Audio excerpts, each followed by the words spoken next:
We are going to start the Dhamma sermon. Actually, we were discussing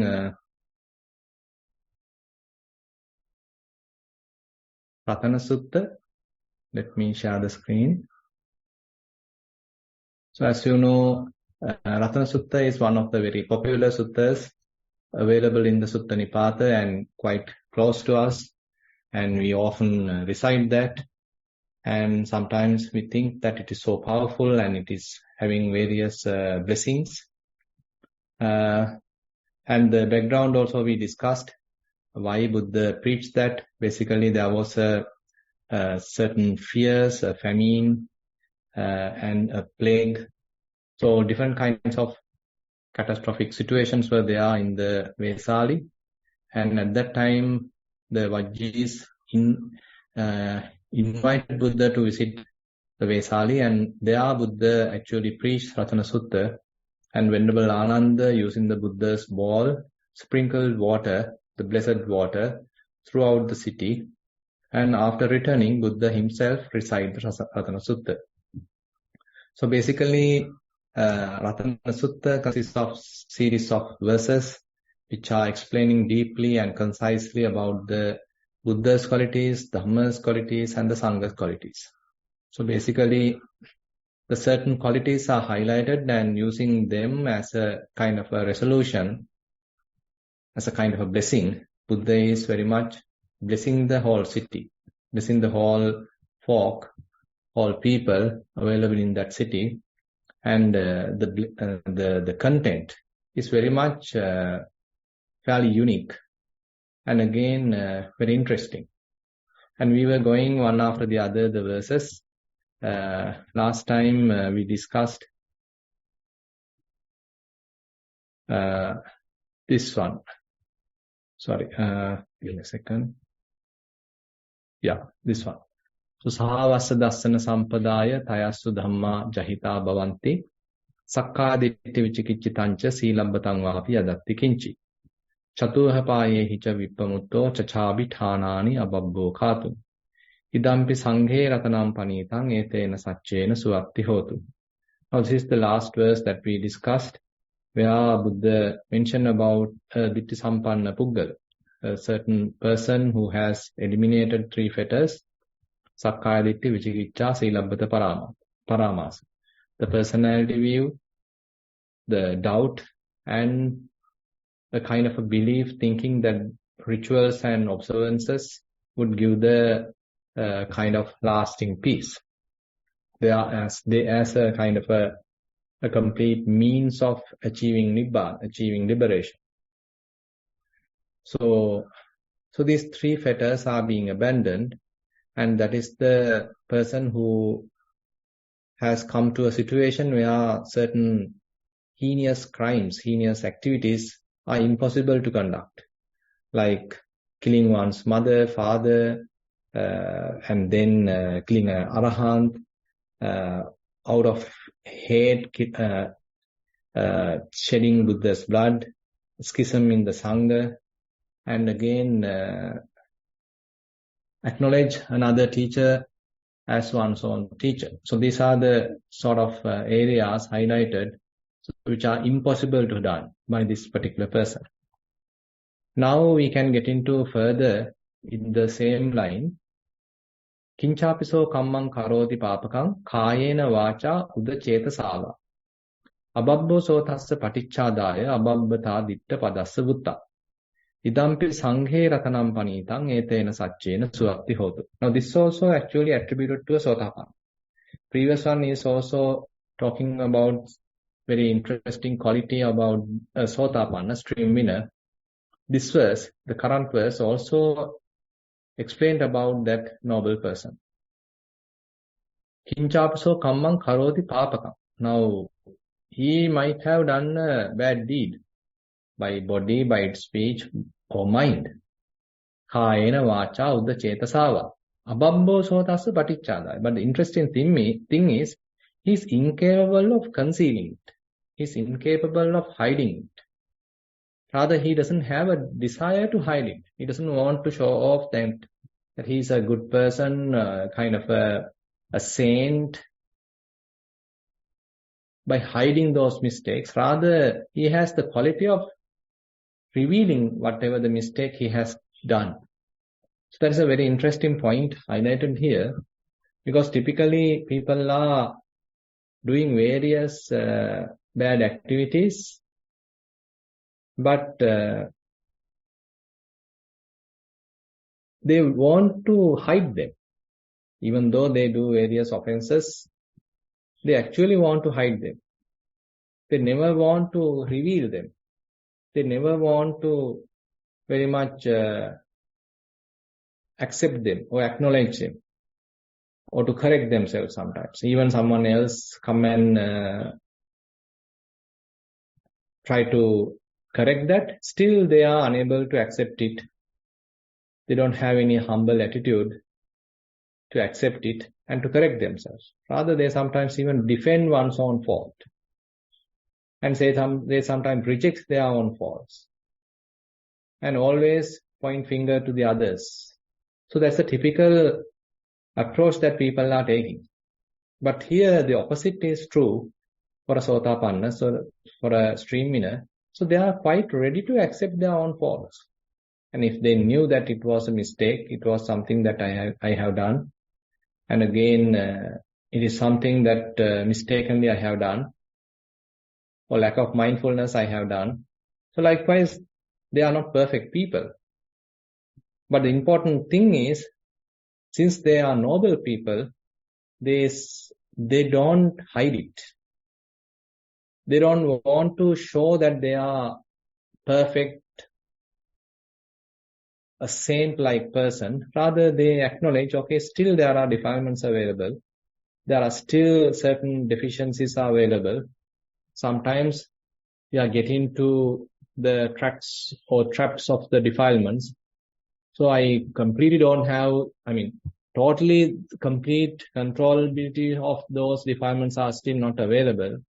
So that kind of an acknowledge, very realistic kind of understanding about one's own capacity is something interestingly mentioned here. So they are not capable of hiding their mistakes, not capable of concealing their mistakes. Kayana vacha uddacetasawa ababbo sotasa paticchādāya. Ababbata ditta padassa vutta. So such inability is stated for one who has seen the state. This too is the sublime gem in the Sangha.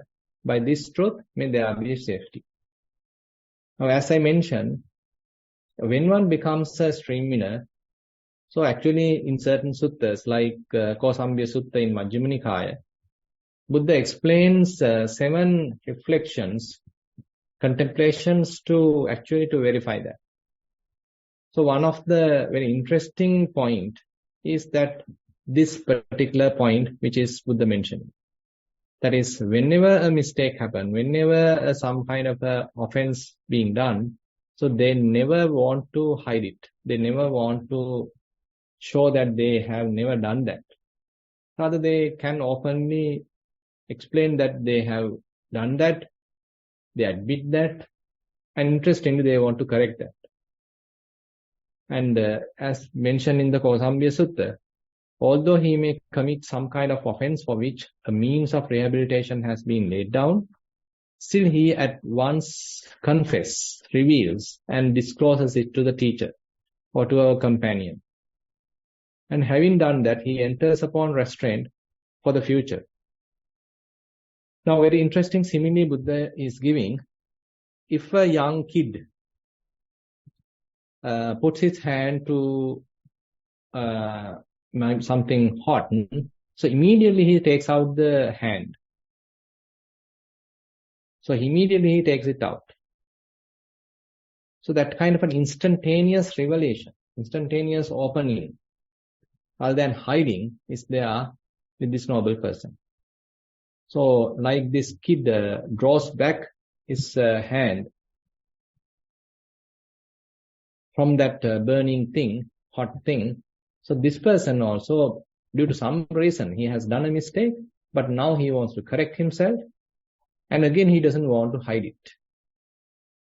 So this quality, we need to reflect whether such quality is available within us. So as we are continuing our path, are we becoming more and more humble?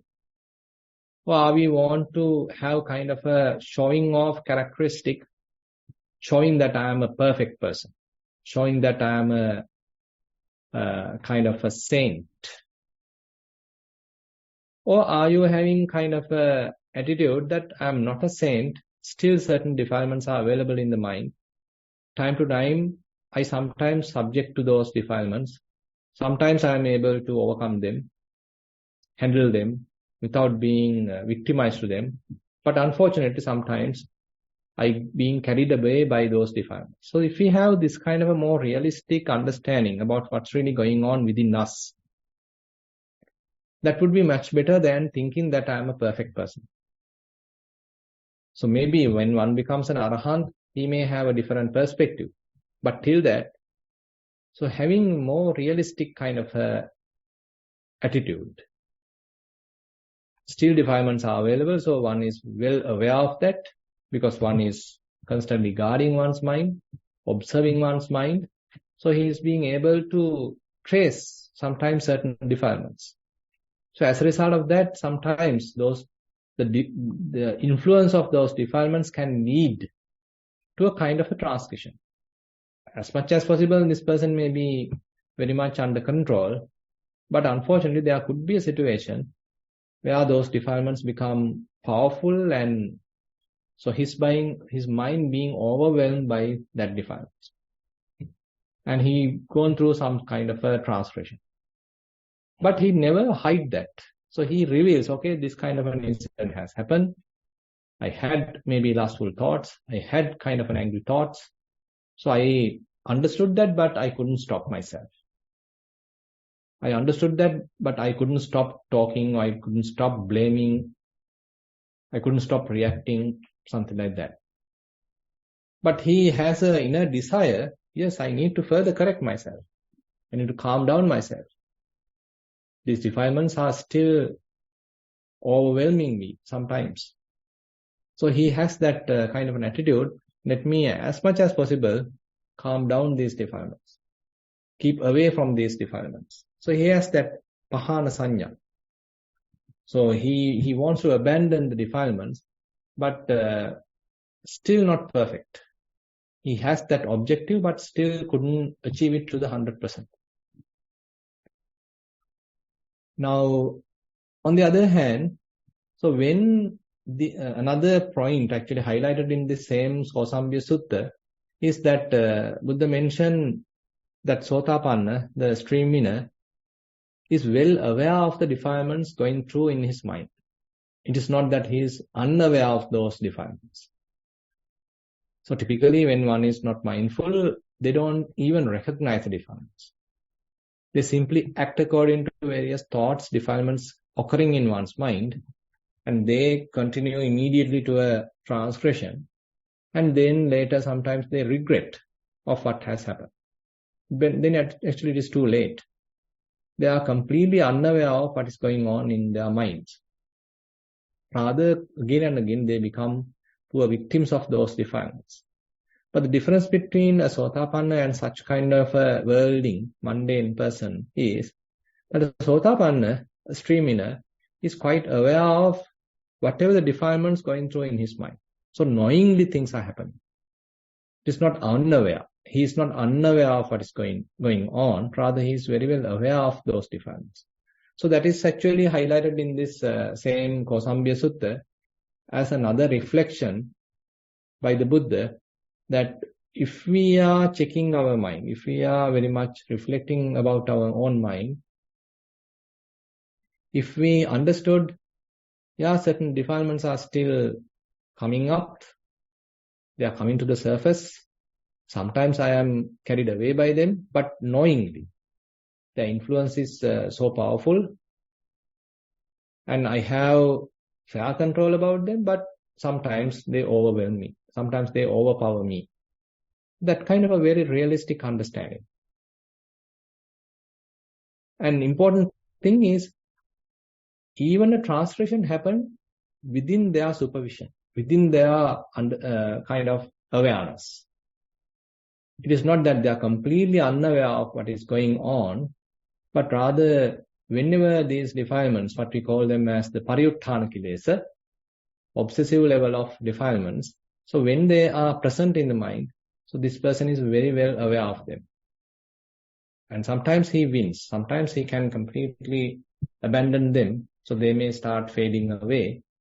But sometimes because of their powerful nature, so this person also undergo a kind of a transgression. So this kind of situation is very well explained in this Kosambya Sutta, and as certain criteria of a Sotapanna. So we can check, do we have such kind of a capacity now? So assume that we are practicing for several years now. We are also diligent practitioners. We are also doing very honest practice. So have we achieved this kind of a capacity? So whenever thought occur in the mind, am I aware of it?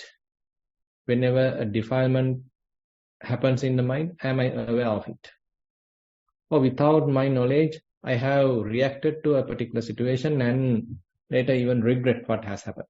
So that means I went through the overwhelming of defilements without my own notice. I haven't traced them, I haven't noticed them, but things have happened already.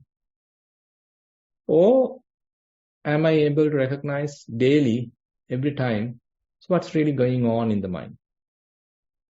Is mind peaceful, or is mind going through a certain kind of defiled state? Am I aware of it? So when lust is available, am I aware of that? When anger is available, am I aware of that? Am I able to recognize that? Distinctly recognize that. So that's what Buddha mentioned in the Chittanupassana. Sadosan chittanti pajanati. Whenever hateful thoughts are there, so you recognize, okay, this is a hateful thought. Saragan chittanti pajanati. When there are lustful thoughts, okay, you recognize, okay, these are lustful thoughts. So now you are not being victimized to those lustful thoughts as we continue the practice. But you directly recognize them as lustful thoughts, directly recognize them as hateful thoughts. Sometimes mind go through certain ignorant, confusion type of things. So even there, if you can step back and watch it, recognize it. Okay, this is what we call as ignorance. So this is what we call as confusion, maybe doubt.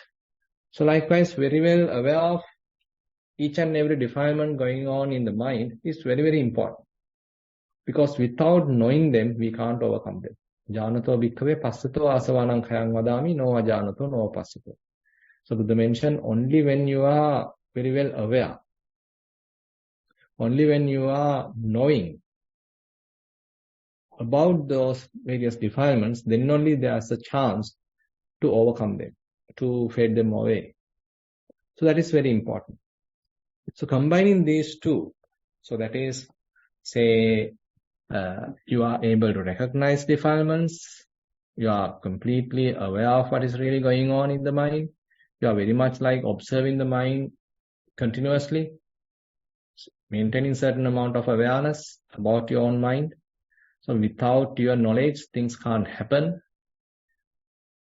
And again, on such occasion, if powerful defilements happen, you couldn't stop it, but even though you notice it, you couldn't stop it. So you went through a transgression. But you admit it. You humbly admit it, yes, I did this mistake. I couldn't stop myself. So it was instantaneous. I was little unmindful. Even though I recognized these defilements, I couldn't stop them because they have grown to such an extent. So it has gone through the full transgression. So likewise, very realistic, down-to-earth understanding about one's own mind. So this is what actually necessary as we continue the path. Maybe one day we may be able to recognize, okay, now less defilements are there. So that kind of overwhelming situations become less and less. I have a fair calmness in the mind. I have fair peacefulness in the mind. Less defilements in the mind. And captivating by the defilements become less and less. So like this kind of a comment, if we can have, so this kind of an observation, if we can have, that means we are going through some sort of a progress. And now this actually is attributed to the Sangha. Idampi Sanghe Ratanam Panitang, Etena Satchena Suatti Hotu. So this Sangha, not merely the bhikkhus, and whoever is the practitioner, mainly. So the important thing is the practice. Whoever a person who has become a Sotapanna, either he may be a lay person or he may be a monk or nun, doesn't matter. But the important quality is that he has this capacity. Either man or woman, male, female, everything, those gender differences, age differences, either lay or monk. So those are not relevant here. But the important thing is, so one is well aware of the qualities available in the mind. So what are the qualities that I have sort of developed so far through the continuous practice? So that kind of an understanding. So Buddha uses this as a quality of the Sangha, particularly the first noble person. And with that, Buddha bless the whole city.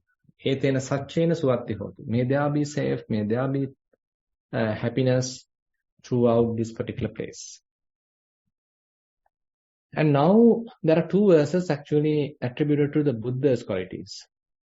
Vanappagumbe yatha pussitange gimhana mase patamasmin gimhi. Hatupamang dhamma varang adesai nibbana gaming paramang hitai. Idampi buddhe ratanang panitang etena satchena suatti. Now this is very much like kind of an aesthetic way of looking at what Buddha has understood. Like a woodland thicket with flowering crests in a summer month, in the first of the summer, just so he taught the excellent Dhamma, leading to Nibbana, for the supreme welfare. This too is the sublime gem in the Buddha. By this truth, may there be safety. Now here actually, so Buddha is the one who preached the Dhamma, who revealed the Dhamma, who fully understood the Dhamma, and then he preached the Dhamma. So Buddha himself understood the Dhamma. So that is one important quality of the Buddha, why we call him as a Samma Sambuddha. So there was no any kind of a external influence came from, rather his understanding is fairly unique.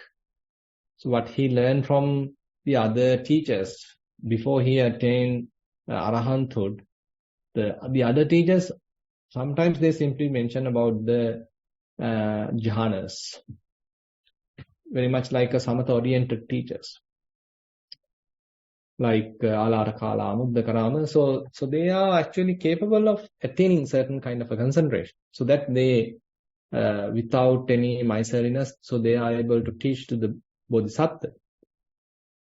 But the Buddha understood, okay, this is not merely the path.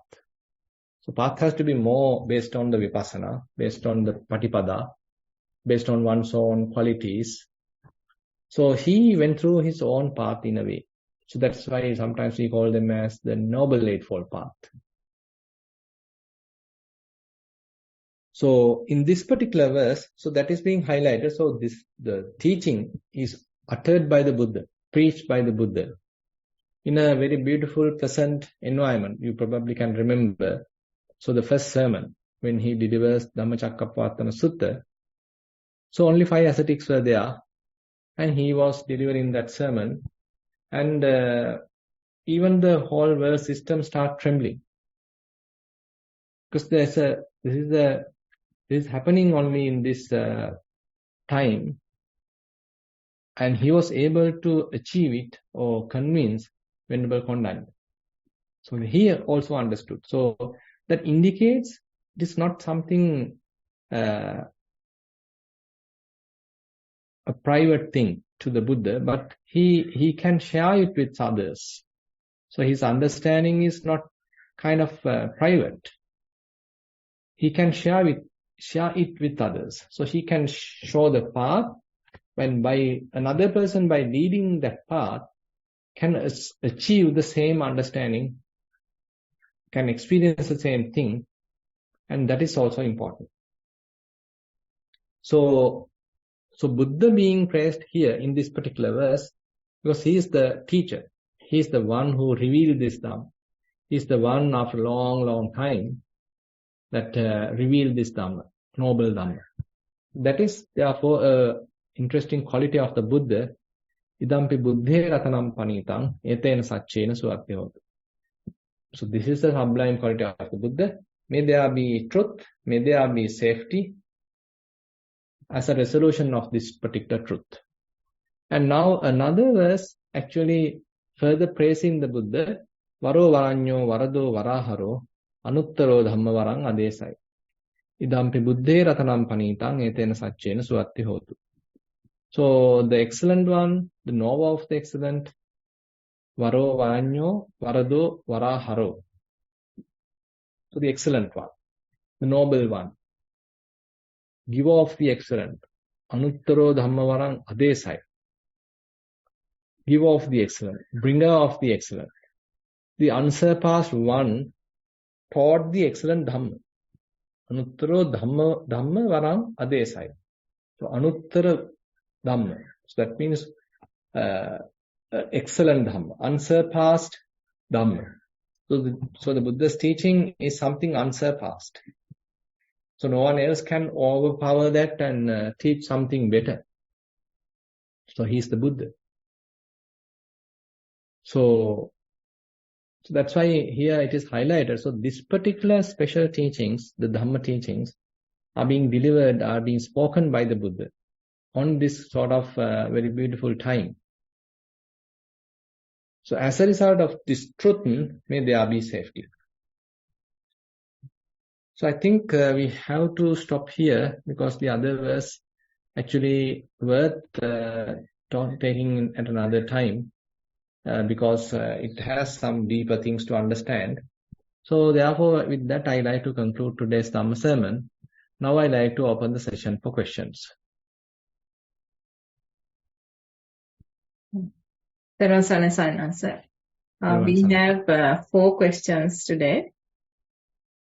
Let's start with question number 1 of 4. Is on mindful walking. Dear Bhante, I focus on the observations of the soles of the foot when doing walking practice. I can feel the pressure distribution starting from the heel, hot and cold patches on the soles, and smooth and roughness of the touch, etc. I can observe the differences of the left and right foot. Is it possible to keep attention like this? It is possible to keep attention like this for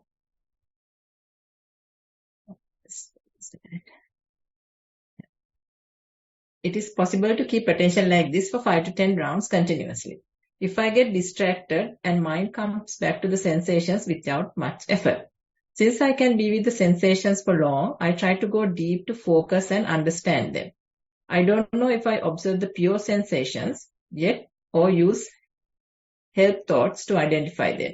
I feel there's a subtle verbalization going on, such as pressure, cold, hot, smooth, just before the observations.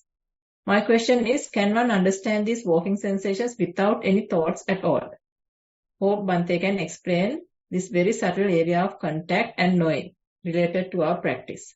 Much merits for your service, Bhante. That's the end of the question. Yeah, actually, when we start at the beginning, so this talking of the mind or the inner chatter, the monologue, actually become somewhat faded away, but still it is present in the background. But we are capable of doing the observation.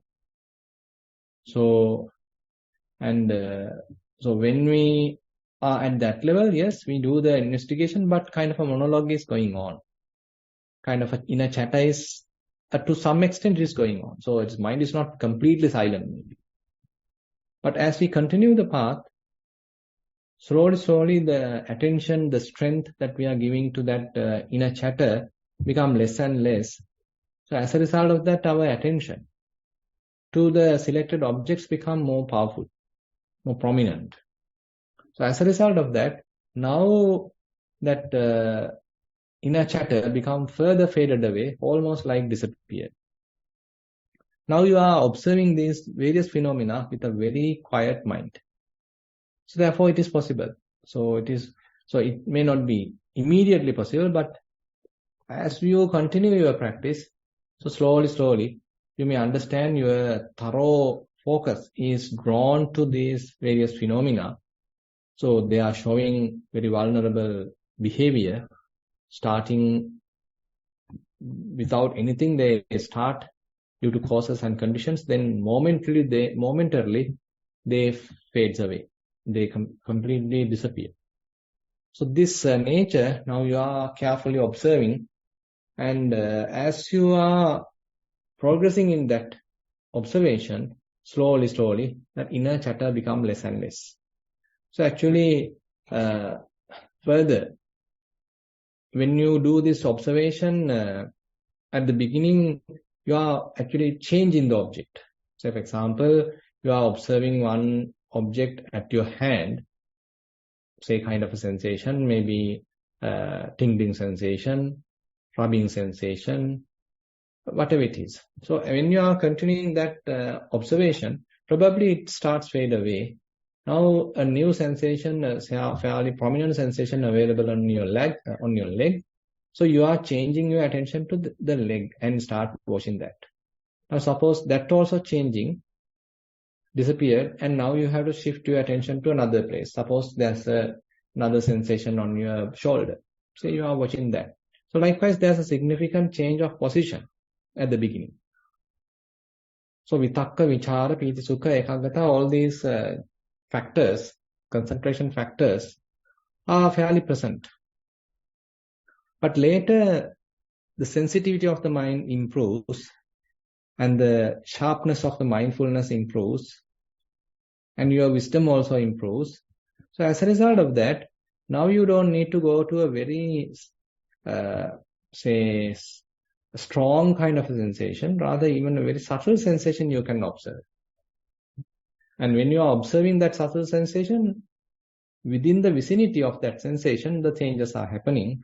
So you don't need to jump from this place to a very far away place in order to recognize another sensation. Because the sensations available close by are quite enough. You can carefully pay attention, and therefore the vitakka become less and less. Rather, you are the difference between two objects become less and less, and you are carefully observing the objects. They are fairly accumulated within a very close proximity or very nearby area. So you are jumping. Replacement of your attention become less and less. Therefore, we can, on the other hand, argue, okay, now you are dropping vitakka. You do a very careful investigation also. So investigation also is not kind of a abrupt kind of an investigation. It's not kind of a very hard, tedious kind of an investigation, but it's a very subtle investigation, very careful investigation. So almost like vitakka and vichara, both are dropped. But you are observing how these phenomena are arising and passing away, and you can't even know the exact place, exact time. So all those orientation have gone. What you know really is arising and passing away of this very, very subtle phenomena. So therefore, we can attribute it as to a second jhana. Previous stage as the first jhana, second stage as the second jhana. So likewise in Vipassana also we are talking about jhana.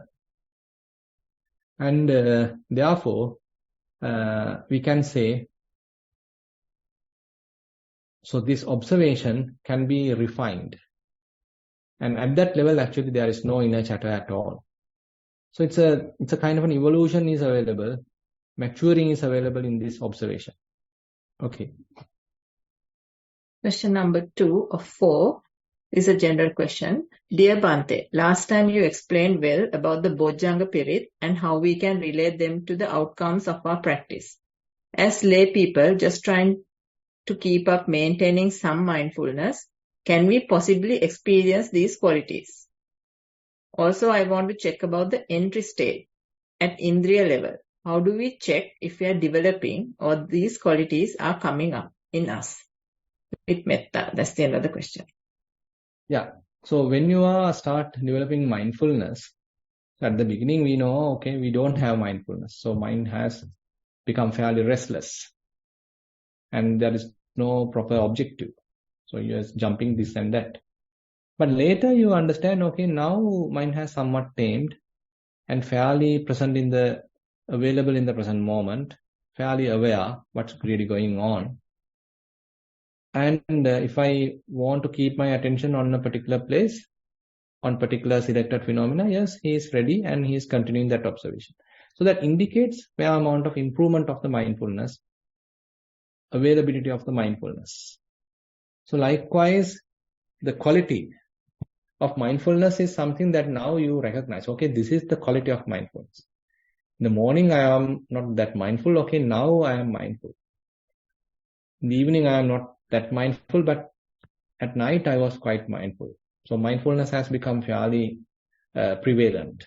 So likewise, you are recognizing within your own mind the presence of mindfulness. It's a kind of governability. So the mindfulness is very much like the king of the mind now on certain occasions. So that means, so you have developed from very much like from somewhere, from very weak mindfulness, now you have developed to a level where a significant influence is there coming from mindfulness. So mind is under the supervision of mindfulness. So likewise, the faculties are the ones who are very much like governing the mind. Previously, the defilements are the ones governing the mind, but now it has changed to the opposite side. Now these, instead of defilements, instead of pancha nivarana, now the 5 faculties, indriya, are the ones governing the mind. Sometimes the faith, sometimes the effort, sometimes mindfulness, sometimes concentration, and sometimes wisdom. And this wisdom is also not the book knowledge, rather a kind of penetrative wisdom. So you can keep your attention in a more penetrative way, a very careful manner, so that you can see through, something like that. So in your practice, so these kind of changes or acquiring of these skills has to be noticed. Not immediately, but later you understand, okay, now a kind of a quality, a kind of a skill is available within me.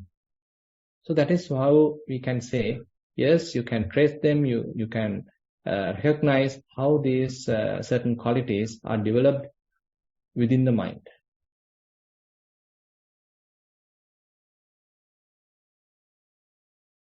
Back to you, Chamila. I can't hear you. That's one. So it's question number 3 of 5. This is again a general question.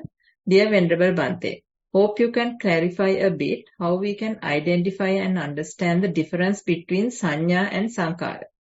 Bhante always mentioned that we should identify form as form, feelings as feelings, which are not so difficult to comprehend. However, perception and formations are difficult to identify and differentiate from our day-to-day experience. That's my question. With metta, that's the end of the question. Yeah, very good question. So I would like to say sanya are very much like at its very primitive stage, they are very much like the signs, marks happening in the mind. They are very much like stains happen to the mind. So your mind get occupied by a cloud, a mental image, a kind of a sign, kind of a mark.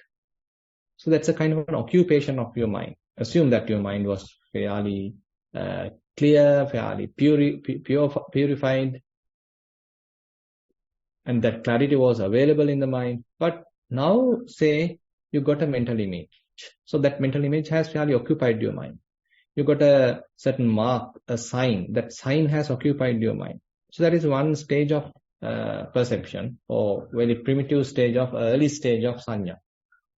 But based upon that, now you start thinking. Now that thinking part is actually sankhara. You start fabricating, you start adding to it, you start inserting your likes and dislikes into these images, this sanya. And now the thinking machine starts. Now the sankharas are developed. Various thought moments are happening. Chetana, the volitional activities are happening. Now it is now growing to the sankhara level. And So that sankharas actually, we can say, are the sankhara khanda, or what we call as the mental formations. And sometimes when we do this kind of a process, so we get certain attitudes about someone. We get certain attitude about something, a preconceived idea, a kind of a perception. So that perception is also sometimes actually taken as part of the sanya khanda, the perception aggregate. But important thing is now at this level, the perception has gone a fair long path. They are not merely signs. They are not merely marks. But on top of that, we have fabricated a fair amount of perception. And that is now very much like inculcated in the mind. So you have a kind of an attitude. When you see a particular person, that attitude jumps in. And based on that attitude, you do the conclusion. So you do the recognition. So you do your own kind of judgments. So these are perceptions. Now your mind being colored, conditioned by those perceptions. It's very much like conditioned mind. So all that actually we can say perceptions are also included in the sanya khanda, but the sankharas are very much like the intentional thinking and various thoughts occurring, intentions occurring, the various desires occurring, or various wholesome and unwholesome thoughts occurring. So all these comes under the sankhara. And you can recognize how they are coming and going, how they are appearing and disappearing. Okay. Question number 4 of 5. This is about the Dhamma sermon. Dear Bhante, in the Ratana Sutta, 6 bad deed one should not commit is acknowledge another teacher. What does this mean? Is it about following another religion with metta? That's the end of the question. Yeah, I think very much like that. You are rejecting the Buddha as the supreme teacher, but you start believing someone else. So that is very much impossible to a Sotapanna and the other trainees, because they understood the Buddha's qualities, or they understood the Buddha's teaching, and they were able to recognize Buddha through the Dhamma. Your Dhammam passati, so mam passati. So at this level, so they thoroughly understood the Dhamma, and they themselves have certainly established in Dhamma. And as a result of that, through the Dhamma, they have recognized the Buddha. So as a result of that, they are quite firm that the Buddha is supremely enlightened. So Buddha is showing a path. I am still not capable of achieving it, but a certain direction they can recognize. So as a result of that, now they can't completely shift from the Buddha to another teacher, because they understood, okay, Buddha is the one showing the path. Buddha is the one showing the correct path, which I have certain glimpses of the path. Though I don't fully comprehend it, I have certain glimpses of that path. So that kind of an understanding. Not that we are perfect, but get certain direction from the Buddha through his Dhamma, the teaching. So you are firmly start trusting the Buddha. Have a strong faith on the Buddha. So that is the point highlighted here, that now you are incapable of acknowledging another person as your teacher, because you very well understood that. Okay. Question number 5 of 6. This is again on the Dhamma sermon. Dear Bhante, today's sermon of Ratana Sutta, a stream winner cannot or would not hide any wrongdoing. Is this due to dropping of self-view, Bhante? That's the end of the question. And that also one important reason maybe, because when we have a strong ego, and when we have a kind of a self-promotive thoughts, so you are very much trying to protect yourself. You are trying to protect a self-image, or kind of a famous figure. And you think that others have to have a strong, proper, correct, appreciative view about you.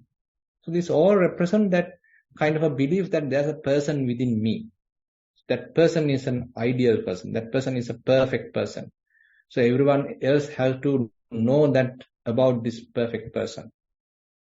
But when self-identity is kept aside, or identification has become less and less, and when one thoroughly understands, okay, there is no ongoing personality within the body, within the feelings, within the perceptions, within the mental formations, within this consciousness, then his mind has to be more lighter, more peaceful, and he is thoroughly established on the Dhamma, thinking, okay, these are the causes and conditions happening. The processes are happening due to causes and conditions. There is no ongoing person attributed to that process. So as you mentioned, so it may be one important reason is that the dropping of his personality view. Now he can simply acknowledge because he know, okay, I mean, I have seen the anatta to some extent, understood the anatta, non-self nature to some extent. So there is no point of safeguarding a person, garlanding, applauding a person, or whitewashing a person. Let me admit, let me become more humble. Let me drop the conceit. That's why in a way we can say, so when we are practicing, so this yogi has to become even more rich with qualities.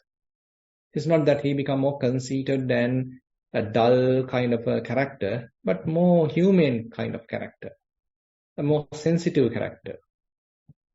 So he can reveal his own faults, and he may even notice those faults, and he himself may have kind of self-compassion towards those faults, and doesn't want to safeguard, whitewash himself. Okay. So this is question number 6 of 6. This is the last question. It's a general question. Bhante, how can you see or interpret the impermanent nature of the 5 aggregates during the meditation or upon reflection after emerging from the meditation? That's the end of the question. Yeah, actually assume that you are doing Kayanupassana and you are able to establish mindfulness. You are able to carefully focus your attention. The samadhi is also there. And now various bodily phenomena are arising. Say you are keeping your attention to the body and you are able to recognize hardness. You are able to recognize softness. You are able to recognize smoothness, roughness, heat, cold, movements, vibrations, and all these different what we call as the element characteristics, you are able to recognize. And as you carefully recognize for some time, you may understand, okay, these qualities are not permanent. Hardness simply quickly arises and changes. Softness simply arises and changes.